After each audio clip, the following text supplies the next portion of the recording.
किसान भाइयों, गेहूं में पहले पानी के साथ में कौन सी खाद हम डाल सकते हैं जिससे भाई अधिक से अधिक फुटाव हो, बढ़वार अच्छी हो, तो उसके बारे में यहाँ पर हमारे साथ में राजू भाई हैं। इनसे बात करेंगे। पिछले 2-3 सालों से यूरिया के साथ में अलग चीज़ें डाल रहे हैं, अलग अलग एक्सपेरिमेंट कर रहे हैं और जो चीज़ें अच्छी निकल कर आई, जिनका रिजल्ट इनको काफ़ी बेहतरीन मिला। ज़्यादातर किसान भाई यूरिया, DAP, MOP और जिंक वगैरह को ही जानते हैं, लेकिन इनके अलावा भी कुछ ऐसे सूक्ष्म पोषक तत्व रह जाते हैं, तो वो चीज़ें इन्होंने टाइम रहते पहचान कर गेहूं में डालनी स्टार्ट करी और काफ़ी बेहतरीन इनको परिणाम भी मिले। तो राजू भाई से बात कर लेते हैं। भाई साहब, सबसे पहले तो स्वागत आपका डियर किसान पर। सभी किसान भाइयों को मेरी तरफ से राम राम भाई जी। राजू भाई, एक बार अपना परिचय बता दो किसान भाइयों। मेरा शुभ नाम है राजू प्रधान, गांव मिताथल, डिस्ट्रिक्ट भिवानी, हरियाणा का किसान हूं मैं जी। कितने एकड़ में टोटल ओवरऑल खेती करते हो और गेहूं कितने एकड़ में लगाते हो? ओवरऑल मैं खेती करता हूं 30 एकड़ की, जिसमें 10 एकड़ में मैं गेहूं की खेती करता हूं और 20 एकड़ गन्ने की खेती करता हूं। 20 एकड़ आपने गन्ना भी लगा रखा है। उस साइड भाई इन्होंने गन्ना की फसल लगा रखी है और अपने गांव के अंदर ये रिकॉर्ड तोड़ गन्ने की पैदावार भी लेते हैं। तो भाई साहब, गेहूं की बिजाई की बात करें तो नीचे आप कौन कौन सी खाद डालते हो, बाद में पहले पानी के टाइम पर कौन सी खाद डालते हो, अधिक से अधिक फुटाव कैसे होता है? बिजाई के टाइम DAP और पोटास की बिजाई गेहूँ के साथ करता हूँ शुरुआत में मैं। उसके बाद जब पहला पानी लगाता हूँ तो मैं कैल्शियम नाइट्रेट डालता हूँ पहले पानी पे 25 kg पर एकड़ के हिसाब से।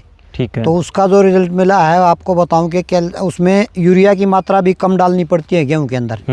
11 का नाइट्राबोर कैल्शियम जो डालता हूँ 25 kg। इसके अंदर एक तो नाइट्रोजन है, दूसरा इसके अंदर कैल्शियम है और तीसरा जो उत्पाद है इसके अंदर बोरोन। तो जब गेहूं के अंदर पहले पानी पिलाया है तो इसके जो फसल है वो इसको ऑब्जर्वर जल्दी करती है, क्योंकि इसमें जो नाइट्रोजन है वो नाइट्रेट फॉर्म में है। पौधा इसको तुरंत सोख लेता है। और इनका जो कैल्शियम, नाइट्रोजन और बोरोन का जो ये मिक्सर है, इससे क्या है कि जब सर्दी या अपने गेहूं में पाला पड़ने का जो टाइम आता है किसान भाइयों, तो उस टाइम गेहूं पर रुक सा जाता है। लेकिन इससे मैंने 2 साल से पिछले कंटिन्यू खेत में डाला, तो गेहूं पर ना तो इसका जो कलर है वो ढीला पड़ता है और ना गेहूं की ग्रोथ रुकती है। तीसरी चीज़ इसकी सबसे अच्छी लगी मुझे, जो खुद का मेरा जो अनुभव है मैंने किया है, कि जो गेहूं के अंदर फर्स्ट पानी पे इसको डालेगा तो इसके अंदर कल्लों का जो फुटाव है ना, विशेषकर जो पैदावार में सहयोग करता है, वो बहुत ज़बरदस्त लगा मुझे।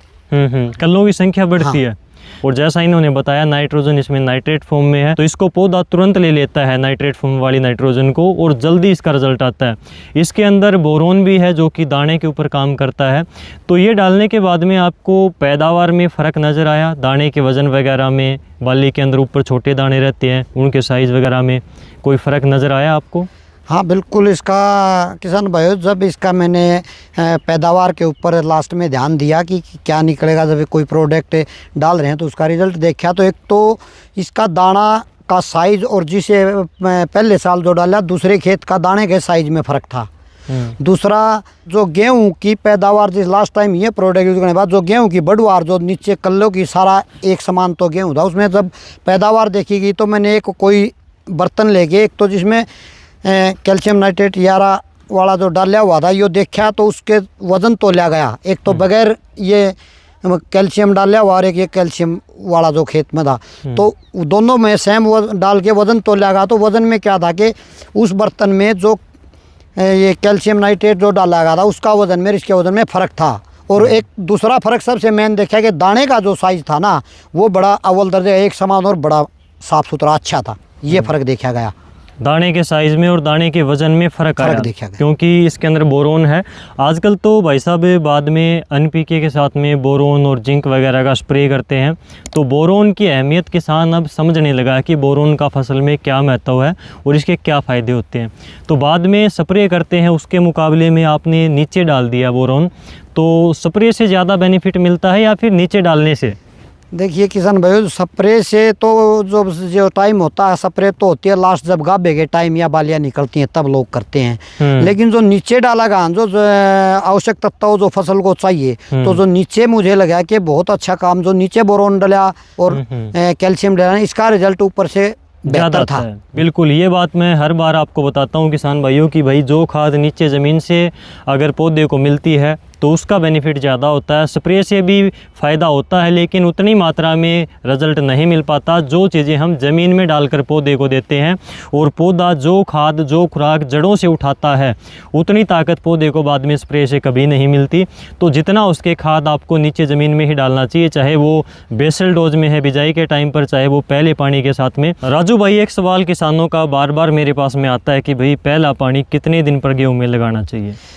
सभी किसान भाइयों को बता दूं कि पहला पानी जो कि गेहूं के अंदर कणक के अंदर लगाना चाहिए 21 से 25 दिन के दौरान। पहला पानी फसल प्रोडक्शन के लिए सबसे ज़रूरी है, टाइम के पे पानी लगना, क्योंकि यहीं से जो अपनी फसल का प्रोडक्शन लेना है ना, जो पैदावार लेनी है वो यहीं से शुरुआत होती है। इस पानी को 21 से 25 दिन के दौरान लगाने पर ही गेहूं की ग्रोथ, फुटाव और जड़ों का जितना पानी लगने का विकास होता है ना, उससे जो फुटाव और कल्ले निकलते हैं वही आगे जाके हमको प्रोडक्शन देता है। यानी कि पैदावार की नींव यहीं से रखी जाती है, पहले पानी से ही। और पहले पानी के साथ में जो हम खाद डालते हैं, क्योंकि गेहूँ में ये जो स्टेज होती है CRI स्टेज इसको बोलते हैं, क्राउन रूट इनिशिएशन, यानी कि नई शिखर जड़ें पौधे की निकलती हैं।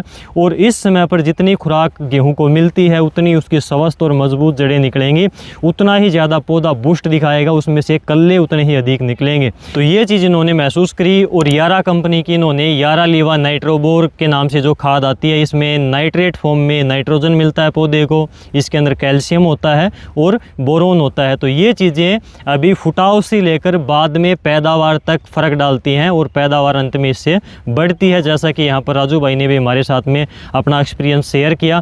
तो इसलिए जो प्राथमिक पोषक तत्व हैं, जैसे कि यूरिया डालते हैं नाइट्रोजन के लिए, DAP, पोटास और ये चीज़ें हम डालते हैं, तो आपको सूक्ष्म पोषक तत्वों के ऊपर भी ध्यान देना चाहिए, जैसे कि जिंक है, कैल्शियम है, बोरोन है, सल्फर है। तो इन चीज़ों के ऊपर भी आपको ध्यान देना पड़ेगा, क्योंकि धीरे धीरे मिट्टी में ये चीज़ें कम होती जा रही हैं। तो इसमें आप यारा कंपनी का नाइट्राबोर एक बार इस्तेमाल करके ज़रूर देखना, आपको फ़र्क नज़र आएगा। और वो आकर आप कमेंट में एक बार ज़रूर बताना, अगर आपने पहले डाली है तो इसका कैसा रिजल्ट रहा वो भी आप कमेंट में बता सकते हैं। राजू भाई, आपने किसानों को इतनी अच्छी जानकारी दी, आपका बहुत बहुत धन्यवाद। धन्यवाद सभी किसान भाइयों का।